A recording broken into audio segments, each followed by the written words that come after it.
안녕하세요. 초등학생 딸아이를 키우고 있는 40대 여성입니다. 어디서부터 어떻게 이야기를 풀어나가야 할지 원래 남에게 제 얘기를 잘하는 편이 아니라서요. 하지만 가슴이 너무 답답해서 이러다간 화병이라도 생길 것 같아 말주변이 없으면서도 한번 제 이야기를 해보려고 합니다. 두서가 없더라도 한번 들어주세요. 남편하고는 사내 커플이었어요. 남편이 저보다 3년 먼저 입사하였고 제가 입사했을 때 저를 많이 도와줬지요. 그리고 그렇게 2년 정도 같이 일하다가 남편이 먼저 한번 진지하게 만나보지 않겠냐고 물어왔는데 당시 남편은 여직원들 사이에서 꽤나 인기가 있는 편이었거든요. 그래서 좀 뭐랄까 의아하면서도 싫진 않대요. 아무튼 제가 일주일 고민해보고 대답해주겠다 했는데 남편이 결혼을 전제로 만나보고 싶은 거니 충분히 생각하고 얘기해달라는 거예요. 사실 사내 커플이라는 게 잘 사귀다 결혼까지 하게 되면 다행이지만 헤어지면 솔직히 여자가 손해잖아요. 그런데 워낙 남편이 저를 대하는 태도가 확신이 있어 보였으니 뭔가 믿음이 갔죠. 그래서 결국 남편과 사귀기 시작했고 3년의 연애 끝에 결혼까지 하게 되었네요. 만나는 동안 남편과는 별 트러블은 없었어요. 매사 좋은 쪽으로 생각하고 크게 담아두지 않는 남편의 성격 덕분에 다툴 일이 없기도 했고 어쩌다 마음 상하는 일이 있어도 대화로 풀어나가면 됐으니까요. 그래서 결혼을 앞두고 남편에게 그렇게 개차반인 시동생이 있다는 걸 알았을 땐 솔직히 제법 충격적이었네요. 시동생은 남편과는 4살 차이로 저와는 동갑이었는데 그래서 그런가 절대로 형수님 소리를 안 했어요. 그리고 그쪽에서 형수님 소리를 안 하니 저도 똑같이 이름만 불렀거든요. 그랬더니 하루는 시부모님이 저를 불러서는 어째서 이름을 부르냐고 왜 맘먹냐고 하시는 거예요. 황당하더라고요. 그래서 서열로 치면 제가 위인데 이게 어떻게 제가 시동생한테 맘먹는 거냐고 시동생이 저한테 맘먹는 거라고 하니까 어머님이 굳이 따지자면 그렇지만 시동생이 자존심이 워낙 세다 보니 그러나 보다고 저더러 그러려니야 라는 이해 못할 말씀만 하시더라니까요. 아무튼 이건 수많은 일들 중 하나의 예에 불과하고 제가 시동생이 정말 개차반이라고 생각하게 된 건 동서를 대하는 태도 때문이었습니다. 저런 인간도 처복은 있는가 보다 싶을 정도로 시동생에 비하면 동서는 참으로 좋은 사람이었어요. 사람이 어찌나 온순하고 정이 많은지 제가 윗사람인데도 배울 점이 많다 싶었죠. 하지만 어째서인지 시동생은 그런 동서를 걸핏하면 쥐잡듯 잡았는데 그 이유가 참으로 모질더라고요. 동서는 어려서 부모님을 모두 잃고 할머니 손에서 자랐다는데 그나마도 시집오고 얼마 지나지 않아 키워주신 할머니가 돌아가셔서 엄밀히 따지고 보면 친정이 없는 거나 마찬가지였어요. 그런데 시동생은 그 점을 빌미삼아 사위사랑은 장모라는데 자기는 장모가 없으니 불쌍한 놈이라고 하지를 않나. 시댁에서 모임이 있을 때 동서가 음식을 해오면 남편이란 작자가 고마워하고 맛있다고 자기 아내를 치켜 세워주지는 못할 망정 엄마 없이 잘한 티를 내느냐며 음식 맛이 이게 뭐냐고 타박을 하질 않나. 같은 여자로서 정말 듣고 있으면 가슴도 아프고 화도 나고. 그런데 저도 참으로 비겁했던 게 시부모님도 가만히 계시다 보니 차마 제가 한마디 할 용기가 안 생기더라고요. 그래서 그냥 식사 마치고 저랑 동서랑 둘이 설거지하고 뒷정리하고 그럴 때 서방님 말에 너무 마음 쓰지 말라고 위로 정도만 해줄 뿐이었네요. 아무튼 그렇게 지내다가 제가 저희 딸 낳고 바로 이듬해에 동서도 딸을 낳았어요. 그리고는 저는 저대로 애 키우면서 일 다니느라 정신없이 바빴고 그렇다 보니 동서가 어떻게 지내는지 솔직히 신경 쓸 새가 없었죠. 어쩌다 한 번씩 명절이니 시부모님 생신이니 그런 날 만나기는 했지만 둘 다 챙겨야 하는 애가 있다 보니까 예전처럼 틈틈이 이런저런 얘기를 나눌 새도 없기도 했고요. 그런데 그렇게 시간이 흘러 저희 애 두돌 되던 해에 시동생네가 이혼을 하게 되었다는 소식이 들려왔습니다. 솔직히 별로 놀랍지는 않았어요. 종종 동서는 왜 저러고 사나 싶기도 했고 나라면 진작에 이혼하고 말았을 거다 생각도 했었으니까요. 그리고 그래서 그런가 이혼한다는 얘기가 들리니 그럴 줄 알았다 잘됐다 싶대요. 그런데 시동생네의 이혼보다 저를 더 놀라게 했던 건 동서가 애를 포기하겠다고 했다는 거예요. 시동생더러 맡아서 키우던지 아니면 고아원에 데려다 주던지 마음대로 하라고. 자기는 못 키운다고 그랬다나요? 그래서 글쎄요. 그래도 시동생이 아무리 개차반이긴 했어도 지 핏줄이니 땡기긴 했겠죠? 아무튼 시동생이 애 맡아 키우고 대신 위자료니 뭐니 한 푼도 못 준다 어쩐다 자기들끼리 난리를 치더니 그렇게 갈라섰어요. 그리고 그러는 와중에 남편이 저더러 그러지 말고 평소에 그래도 재수씨랑 친하게 지내지 않았냐면서 한번 얘기 좀 들어보라질 않나. 이혼만큼은 안 하게 설득 좀 해보라질 않나. 자꾸 저더러 뭘 좀 해보라고 그러는 거예요. 그런데 솔직히 제가 그 사이에 껴서 무슨 소리를 하겠어요? 제가 봐도 동서가 안 됐고 시동생이 인간 같지 않았는데 오히려 마음 같아선 동서더러 이제라도 잘 생각했다고 죄다 후를 털어버리고 앞만 보고 가라고 해주고 싶었는걸요? 하지만 그래도 제가 김씨 집안 맏며느리니 차마 그렇게 말은 할 수가 없어서 가만히 있던 건데 무슨 이혼을 못하게 하라니? 그리고 어찌나 남편이 집요하게 저한테 부탁을 하던지 오죽하면 나중에는 제가 남편더러 당신도 동서 입장에서 한번 생각해보라고 당신 동생 같은 사람하고 평생 살고 싶겠나 하고는 확 쏘아붙였습니다. 그랬더니 한숨만 길게 내쉬고 더는 안 하긴 하대요. 그리고 이후로 시동생이 시조카를 데리고 시부모님 댁에 들어가 살기 시작했어요.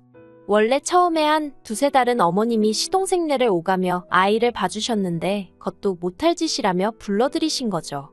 그리고 그때부터 어머님이 시조카를 키워주시며 그렇게 몇 년을 사셨습니다. 누구는 자기 손년이 당연한 거 아니냐 했지만 그래도 저는 그런 어머님이 대단하고 존경스러웠고요.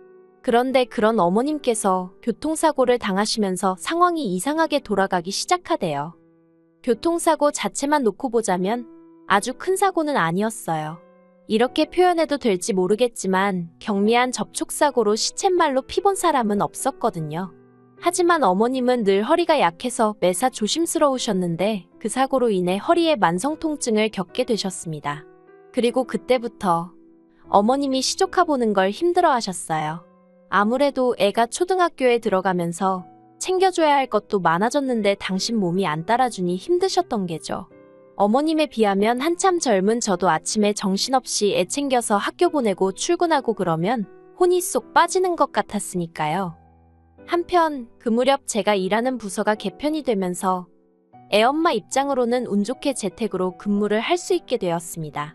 사실 코로나 때 시험적으로 재택근무를 실행했었는데 회사에선 그게 비용적인 면에서 여러 가지로 이득이었던 모양이에요. 아무튼 뭐져야 집에서 조금이라도 아이를 챙길 수 있으니 다행이었죠. 그런데 저 말고도 제 재택근무를 반기는 이가 있었으니 그건 바로 어머님이셨습니다. 어머님과 통화를 하던 중 제가 별 생각 없이 2주 뒤부턴 이제 집에서 일을 하게 되었다 얘기라니 듣던 중 반가운 이야기라며 너무 잘 됐다고 정말 좋아하셨거든요. 그리고 그때만 하더라도 그런 어머님의 반응이 떨떠름하긴 했지만 저는 크게 의미를 두진 않았고요. 그런데 제 재택근무가 시작되기 하루 전날 어머님이 시조카를 데리고 저희 집에 오셨습니다. 어머님이 연락 없이 시조카를 데리고 저희 집에 오시는 건 흔한 일은 아니었지만 그래도 종종 있었던 일이었기에 그 자체가 크게 당황스럽지는 않았어요. 하지만 어째서인지 그날은 어디 여행 갈 때나 쓸 법한 가방까지 들고 오셨더라고요. 그래서 제가 어머님께 이게 다 뭐냐 물었더니 어머님 하시는 말씀이 당신이 요새 허리도 너무 아프고 이래저래 심신이 말이 아니라며 당분간 시조카를 저더러 맡아달라대요. 황당하고 어이없고 하지만 저희 딸도 보고 있고 시조카도 보고 있는 상황에 싫은 티를 내기가 그렇더라고요. 그래서 애들더러 방에 가서 놀고 있으라 하고는 어머님과 남편을 부엌으로 이끌었습니다. 그리고는 이게 다 무슨 상황이냐 갑자기 연락도 없이 이러시면 곤란하다 하니까 기가 막히게 어머님이 눈물을 보이시는 거예요.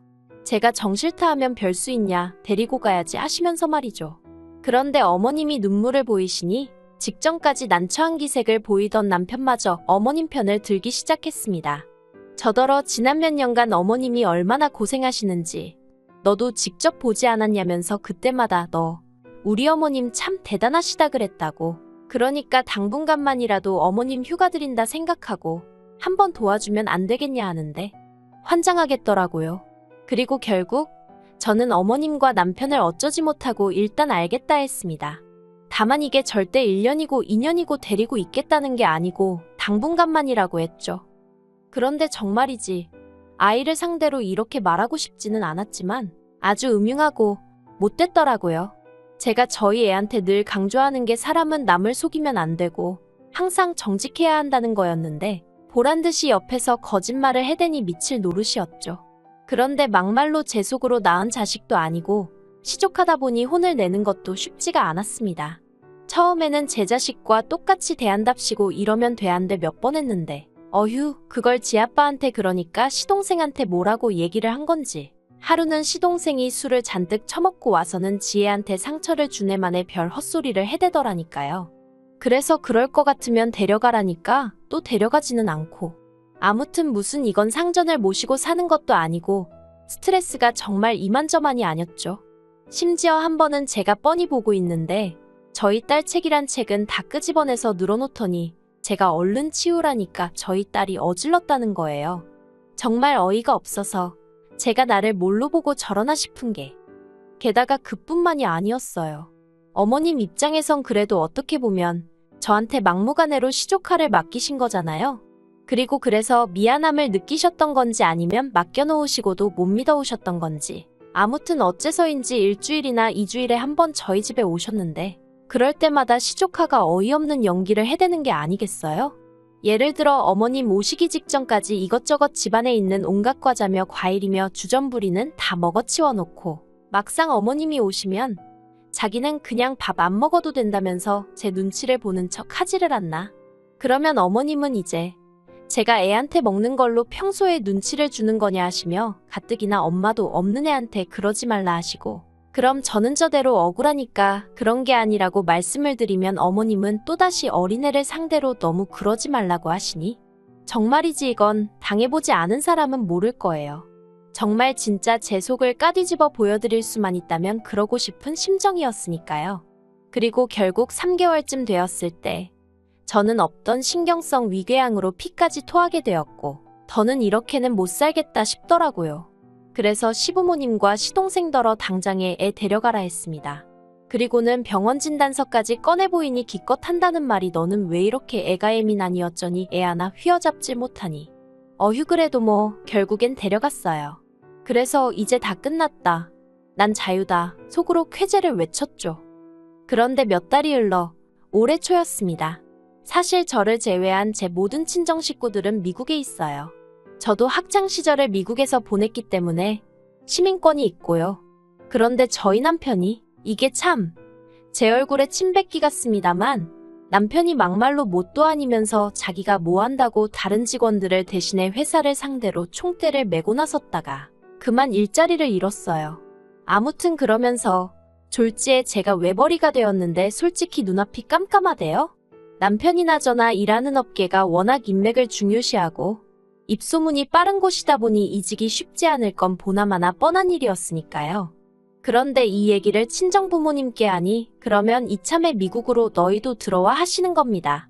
와서 친정가족들이 하는 사업같이 하면서 여기에서 정착하면 되지 않냐고요. 그리고 솔직히 저로서는 그 제안이 싫지 않았어요. 아니, 오히려 어두운 터널에서 한 줄기 희망을 보는 기분이었달까요?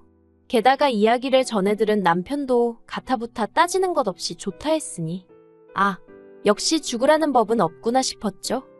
그런데 이 이야기를 전해들으신 어머님께서 또 다시 무리한 부탁을 해오셨습니다. 시조카도 데려가라고요. 그리고 저는 이미 한번 호되게 당한 경험이 있으니 대번에 싫다고 거절했습니다. 어디 한두 달 놀러 가는 게 아니라 아예 정착해서 살 건데 시조카를 어떻게 데려가냐고 말도 안 된다고 했죠. 그랬더니 이번엔 시동생이 한다는 말이 자기가 실은 사귀는 여자가 생겼는데 그 여자는 이혼남은 괜찮지만 애는 못 키운다 한다면서 그렇다고 언제까지 나이 드신 어머님께 자식을 맡길 수도 없지 않냐며 여러 사람 살리는 셈치고 저더러 좀 도와달라대요. 그리고는 저희 딸은 미국에 가면 영어도 잘하게 되고 얼마나 좋겠냐며 자기 딸도 그 기회를 갖게 도와달라고요. 같은 부모로서 조금이라도 나은 환경에 애를 보내고 싶은 시동생 마음을 이해 못할 것은 아니었지만 그렇다고 해도 이건 뭐 얄팍한 동정심과 이해로 결정할 일이 아니었어요. 그래서 그 마음 이해는 하지만 안 된다 했습니다. 그런데 그랬더니 이제 아버님까지 등판을 하셔서는 너 하나만 참으면 나이 먹은 노인네들 숨 좀 돌리고 살 수 있고 불쌍한 네 시동생도 가정 꾸리고 지역마냥 살 수 있을 거고 엄마 없는 불쌍한 아영이도 기 좀 펴고 살게 될 거 아니냐며 어째서 맏며느리씩이나 되는 애가 그렇게 속이 좁냐고 화를 내시는 거예요. 그리고 다른 누구보다도 남편까지 이번 한 번만 어쩌고 하는데 이건 뭐 다들 나를 말려 죽이려고 작정을 했나 싶더라니까요. 그래서 남편더러 당신은 따라오지 말라고 했습니다. 그렇게 시동생하고 어머님이 불쌍해 죽겠으면 당신이 여기 남아서 시조카 키워주라고 했어요. 나는 내 딸만 데리고 미국에 가겠다고 했죠. 그랬더니 남편이 어떻게 자기가 시조카를 돌보냐며 펄쩍펄쩍 뛰었습니다. 그게 말이 되냐면서요. 아니 큰엄마가 시조카를 보는 건 말이 되고 큰아빠는 왜 안 되냐고 했습니다. 막말로 당신하곤 피라도 좀 섞였지만 나는 생판남인데 왜 나는 되고 당신은 안 되냐고 그랬죠. 그러자 남편이 하는 말이 당신은 여자고 나는 남자잖아 하는데 웃기대요. 애 키우는데 여자 남자가 어디냔 말이죠. 그래서 됐다고 말 같지 않은 소리는 할 것도 없다고 그냥 여기 남아서 시조카나 키우라 했네요. 그리고 제가 본격적으로 딸 데리고 미국 갈 준비를 시작했어요. 학교 등록해야 하니까 서류도 떼고 뭐 이것저것 생각보다 챙겨야 할 게 많았거든요. 그런데 남편에 관해서는 정말 두고 갈 마음이었으니까 아무것도 뭐 제가 찾아보질 않았더니 한 일주일 지나니까 남편이 정말 자기를 두고 갈 거냐면서 슬슬 제 눈치를 살피더니 열흘쯤 됐을 때는 자기가 생각이 짧았다면서 그냥 우리 가족만 가면 된다고 저한테 들러붙기 시작하는 거예요. 그렇지만 이렇게 어설프게 넘어갔다가는 막말로 미국 도착하고 얼마 안 돼서 또 시조카 데려오네 어쩌네 하고 헛소리라도 하면 어쩌나 싶더라고요. 그래서 그냥 남편이 애걸복걸을 하는데도 모른 척하고 딸하고 제 티켓만 끊어서 미국에 왔네요. 그랬더니 이제 남편이 어떻게 이럴 수가 있냐는데 솔직히 이 일로 이혼까지 생각하는 건 아니에요. 다만 제가 마음만 먹으면 남편도 버릴 수 있는 모진엑스라는 걸 이참에 알려주려는 거죠. 남편이 풍기는 뉘앙스가 시부모님이랑 시동생이랑 저를 어지간히 욕하고 그런다는데 잘됐다 싶어요. 이참에 아주 그냥 희대의 나쁜 X로 눈밖에 나면 그때 못 이기는 척 남편도 여기로 불러들일 생각입니다. 그러면 뭐 그쪽에서도 시쳇말로 저한테 시조카 좀 어떻게 비벼보려는 생각은 안 하겠죠. 어휴. 저는 그저 우리 세 식구 어디서든 잘 자리 잡아 살고 싶은 마음뿐이었는데 진짜 뭐 하나 쉬운 일이 없네요.